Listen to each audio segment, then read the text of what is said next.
Hey everyone, welcome to UNIQUEWAYS with Thomas Girard, a more than audio podcast. We have a great guest today who's flown in. She's a former design lead at NASA's Jet Propulsion Laboratory, and she was a config speaker, and she currently works at Gallup in San Francisco. Please join me in welcoming Joyce Croft. Welcome. Thank you. Thank you so much for having me. I'm excited to be here, and I'm excited to be back in Vancouver. Nice. Are you ready for 20 questions? Yes. Great. Question 1. Tell me a little bit more about yourself. What do you do?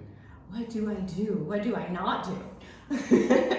I am, for professional work, I am a product designer, as you stated, and I call myself a creative problem solver. Right. Okay, question 2. What's a key piece of knowledge that makes you different? I'm gonna go with something that somebody else told me is one of my superpowers is that I can read the room. Right. So I can walk into any room and kind of figure out what's happening, what's the vibe. Nice.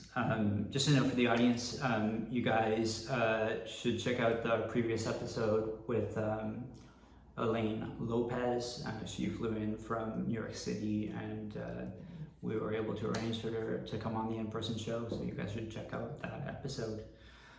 Question 3, why this of all things? Why do you do what you do? Good question. Like I said, I'm a creative problem solver, and that's how I ended up in product UX design. There's no shortage of problems to solve for users. Sweet.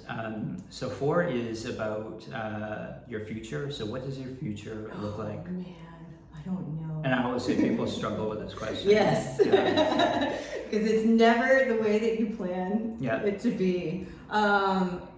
I see many different paths for me. I've seen before I would be living on an island making art. I could be, running my own company. That's a possibility. But it's something creative for sure.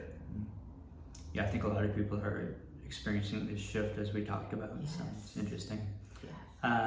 So 5, we say is unique to the show. The question is, let's talk about location. How does the notion of place play into what you do? Yes. Well, I am back in San Francisco. I was there for 13 years, and then I left to go work at NASA, Jet Propulsion Laboratory, and I was in LA. Loved LA, and now I'm back in San Francisco, and it is the tech hub. So a lot of influence from the tech designers and a lot of tech leadership. So influences a lot of what I do. Right, and that's a different answer from the audio podcast, right? Yes. Yeah. Okay. 6, if you had to start from the beginning, what advice would you give your former younger self? Ooh. Oh my gosh, I don't remember how I answered this one last time. What advice would I give myself? I would say probably listen to your parents. not be so angsty maybe when I was a teenager. Less of that. I do think a little angst is still good, but being flexible, I would say. Being flexible and being adaptable, because you don't know what life is going to throw at you. Great. So what's a day in your life like? Varies for sure. Wake up, have coffee, really nice strong cup of coffee in the morning, gets me started and gets my day going. Usually some kind of workout, and then checking emails, checking a lot of messages, and making a to-do list, which is now very important for me. And I like to actually check off all of those things that are on my list. I remember, I think it was in your config talk, you talked about how people were super interested in your NASA story and what a day in the life would be like for a designer at NASA. Yes. And I know you're not there anymore, but I think it's still people probably still wonder about that. Yes, Yes, it also varies from day to day, but most of what I was doing is talking and listening to aerospace engineers because they like to talk and they like to talk about themselves. Right. Cool. Number 8, lifelong learning is a popular topic. How do you stay up to date? I have a really good network of friends, peers, mentors that I surround myself with, and that keep me, they check me a lot, make sure that I'm doing what I said I'd be doing. Right. And also they keep me up to date on everything. Nice. 9 is about tools. What tools do you use? Do you use both digital and analog tools? Yes, always. Yeah. Because you never know, as we were talking about earlier, you never know what's the next software that we're going to use because we've gone through so much in our field, so many changes. Figma, is still up there, but tomorrow it might change. A lot of AI tools are actually coming into the mix too, so I do use a lot of AI tools now. But I still enjoy pen and paper or pencil and paper, a lot of sketching because it gets a lot of ideas flowing.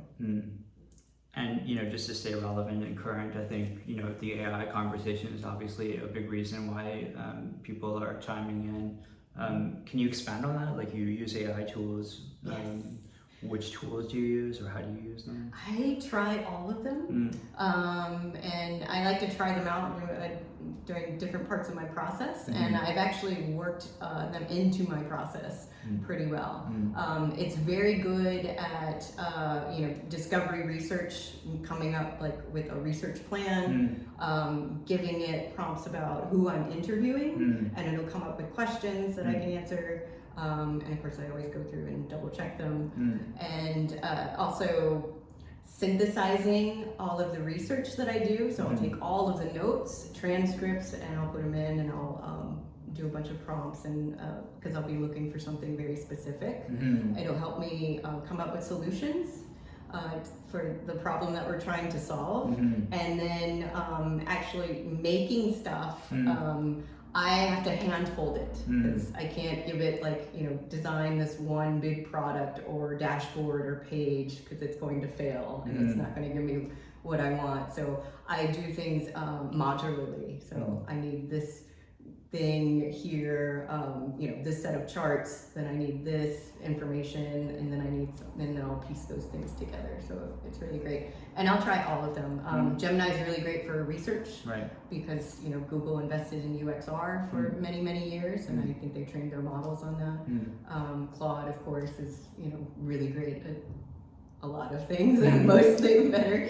And ChatGPT is actually very good when I need to massage any kind of writing that I'm doing.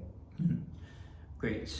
Work-life balance, life-work balance, how do you deal with it? I put it on my to-do list to make sure it gets done. I do make sure that on my to-do list I have personal time on there, so things like workouts and making sure that I, email or contact somebody that I need to, make sure that I call my mom if I need to. So, yeah. Cool. So we're just past halfway here. Number 11. If you weren't doing what you do now, what might you be doing? I'd probably be an artist. Making art. And what would you not like to do with your career? What would I not like to do? Be a failure? Is Probably that a career choice? Maybe it is, I'm not sure. Whatever I do, not be a failure. But I think the thing that I mostly don't enjoy is any sort of housekeeping. Okay, do you have a favorite word, quote, or sentence? Favorite quote is "Return the gifts that life has given to you," and it's a mantra that I live by. And a least favorite word, quote, or sentence? Least favorite word is should. Should. If you're choosing one word to describe yourself, what word do you choose? Playful? Not a question. Playful. What keeps you up at night? A very hard problem. It will keep me up, and I will try to work through it in my head. Okay, final stretch here. Number 17. What's a dream you're chasing? Ooh, money. I'm hearing that more these days, actually, which is interesting. What Things are inspires getting you? expensive. What inspires you? That's a variety of things. I love looking at people's work. I get inspired, when somebody has really good work, that inspires me to do work. I love going to look at art, so galleries and museums, that will inspire me too, to make something.